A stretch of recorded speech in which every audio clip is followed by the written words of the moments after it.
Asking you just before we started this interview, I was asking you when is a good time to buy art, and you said we're probably at the bottom of the cycle now, and it's probably a good time to be getting in there. Yeah, it's one must always be a little bit wary of offering financial advice based purely on an index. I think it's important to realize that the Citadel Art Price Index is what we believe a very accurate and robust reflection of broad price movements over time, rather than any specific point in time on any specific artist. So I think it's important to note that this is a broad sectoral index rather than any specific index. Certainly the art prices have been following the normal business cycle, according to our index, which has been running now from the base year is 2001. We've got about 27,000 observations in our hedonic model. The index started dipping only towards the very end of 2008, after showing incredibly strong growth in the preceding years, much like the housing market did. And this is to be expected. It's a luxury good. It's consumer orientated, so obviously as consumer incomes increase, so would their propensity to buy luxury goods or alternative investments such as art.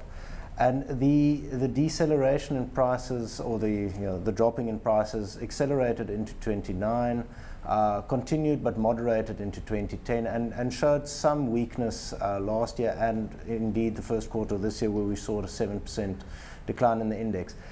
This is quite normal. The art, according to our model results, would lag the business cycle probably by a year and a half, 2 years. So we would expect it to start turning up now, in line with expectations of future stronger growth and reflection of the positive cycle that equity markets, for instance, entered into. But Cobus, you're probably waiting for that supply to diminish, that you don't have as much inventory that's out there.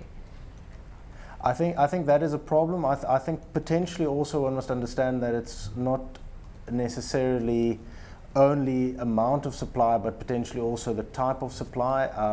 There might have been some distressed sales in the last year or two, and we simply can't offer any kind of guidance on what the quality of that was. But certainly our index is meant to reflect broadly on price movements over time across the broad sector, rather than any specific artist's work. So if we do find that lesser quality works by well-known artists come onto the market because people need liquidity, that will certainly serve to depress the index. Cobus, I wanted to ask you a little bit about the commentary that came through from CAPI about developments are underway to make CAPI more representative. What does that mean?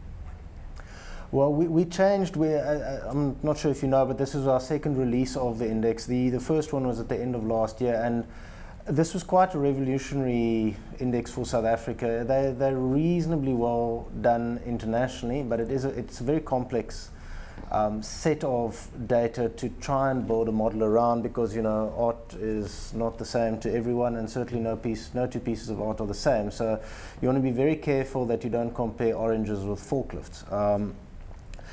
Following on a lot of media coverage of the release, we also had tremendous feedback from the public and frankly the industry, the people that are affected by this, and it led to several fairly fundamental changes to the way we calculated the index, chief of which is probably the fact that we now use an adjacent period methodology rather than using the top 100 artists in the auction environment over the entire sample period. We now have a rolling window where we update it with the top 100 artists for the last 5-year period every time, which gives you a better reflection of art actually being traded at the moment, rather, otherwise it has a disproportionate effect if an artist was exceptionally favorable in 2003, for instance, but is subsequently hardly traded, but is still included in the index. It does mean that ours is now more representative, we think, of current environments.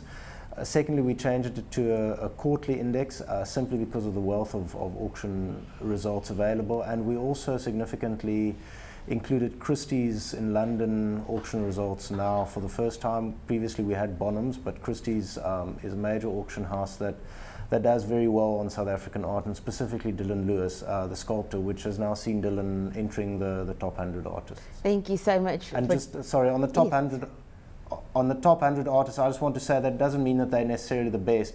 It simply means that they are the most traded. That's the important part. But as an investor, that's probably to their price levels. As an investor, that's probably what you are looking for, the most traded. But Cobus, we are going to have to leave it at that. Thank you so much for joining us.